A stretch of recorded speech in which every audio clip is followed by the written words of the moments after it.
tayong tulingan. Magtinunuan ng tulingan. Magtinunuan tayo. So, hugasan lang natin to. At tatanggalin natin itong buntot niya. Dalawa lang ang gagawin natin.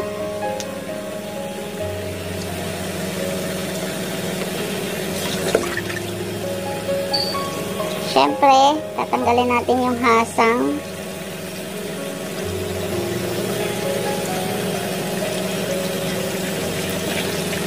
At kanyang bituka. Lilinisin natin ng maigi.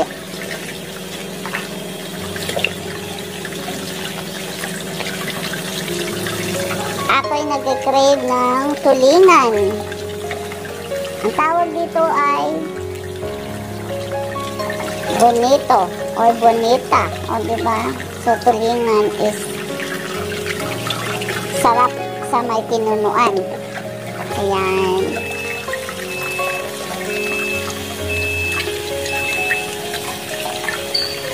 Madali lang naman siya. Hilahin mo lang siyang ganyan. Oh. Buti na lang, may naibili si mother kahapon. Kasi sabi ko, nag-crave akong tulingan na may gagataan. Ayun. So, binili niya. So, ayan. Nalinis na siya.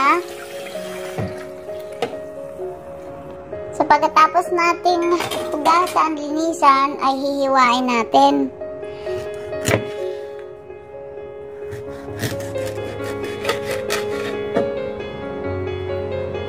Ang gagawin ko dito ay prituhin ko muna. Lagyan natin ng iwan ng maliliit dyan sa gitna. Tapos titimplahan natin siya ng ilalagay natin ng asin.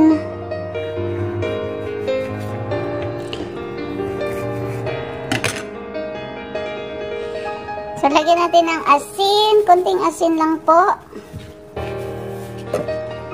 Black pepper.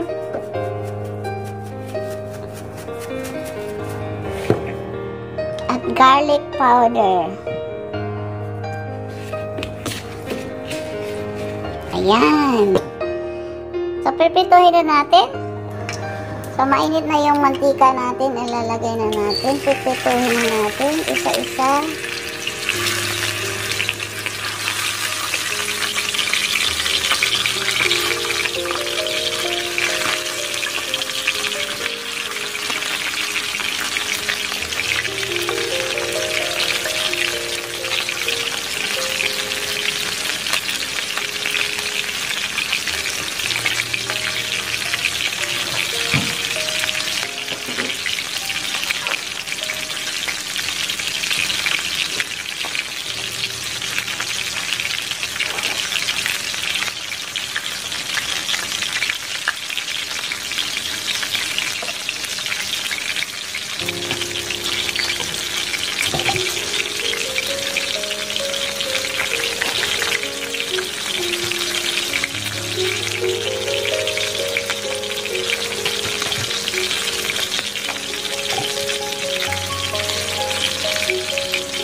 Dear, mayroon tayong tanglad galing dyan sa mini garden natin sa loob ng bahay. Tsaka mayroon tayong green onions. At ito ang siling haba. Or ang tawag dito sa inyo. Sibuyas na pula. At mayroon tayong luya. Siyempre, hindi na mawawala yung ating ahos. Mga Bisaya, ahos. Or garlic. Or ano pa tawag dyan. Ayan. So, ilang piraso ang gagawin natin. Excited lang ako mga dear kasi ang tagal ko na hindi nakakain ng tulingan na may gata. Meron tayong grated coconut na naibili ko lang.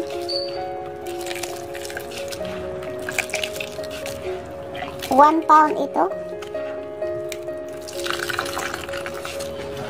So, kailangan natin pigain ng maigi para lalabas yung kanyang tatas.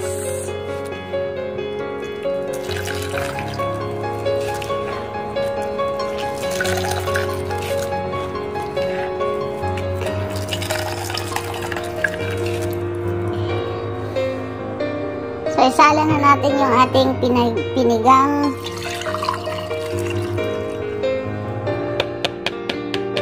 coconut. Ayan, mayroon tayong isa kalahati na coconut milk. Ayan, nagawa na natin, no? Yay!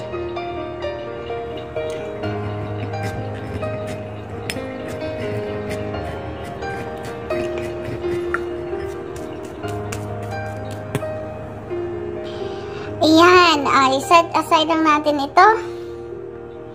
May pechay tayo. Lagyan natin siya ng pechay para mas masarap yung ating tulingan na may gata. Hiwain lang natin siya.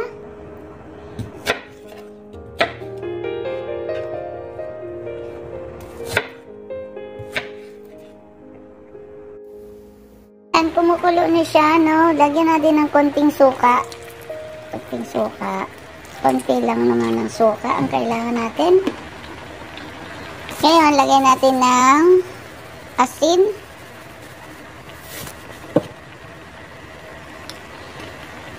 Garlic powder. Black pepper. Anyway, wala kasi kaming patis. So, asin na lang. Pwede naman siya.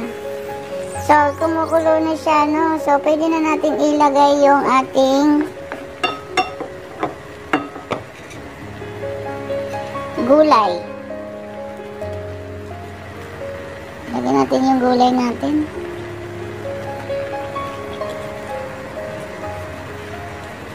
So, lutuin na natin yung gulay ng 1 minute.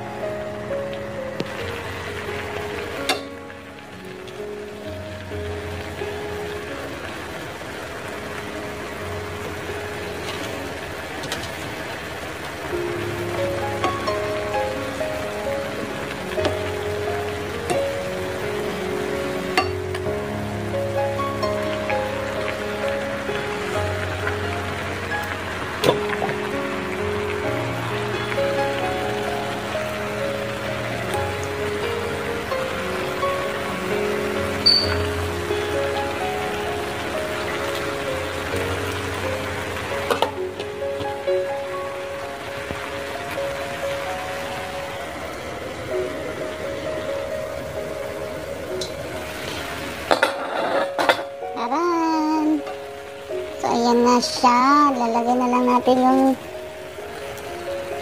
ating green onions on top. Patitikman na natin.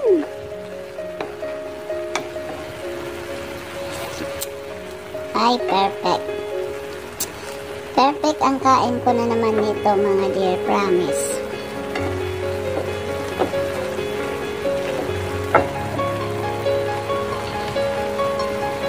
Ginataang tulingan o tinanoang tulingan.